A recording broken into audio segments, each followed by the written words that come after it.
Chặng 3 của Bwaz Tour of Việt Nam 2025 đã diễn ra đầy kịch tính từ Đồng Nai tới thành phố Bảo Lộc, dài 119,7 km. Trong đó, tay đua Natalia Frolova đã thể hiện phong độ xuất sắc, đặc biệt trong việc chinh phục các đèo khó khăn.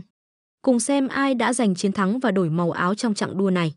Natalia Frolova đã vững vàng về đích đầu tiên, giành lấy danh hiệu áo vàng đầy thuyết phục từ tay Camonrada Khao-Plot của Thái Lan.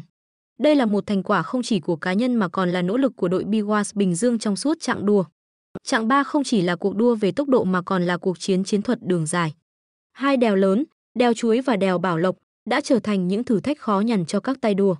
Ai sẽ chinh phục thành công và giành chiến thắng? Đó là câu hỏi lớn của ngày hôm nay. Từ những sprint đầu tiên đến những đỉnh đèo, Frolova đã khẳng định vị thế của mình là một trong những ứng cử viên sáng giá. Với 30 điểm từ đèo Bảo Lộc, cô đã chính thức vươn lên dẫn đầu bảng tổng sắp.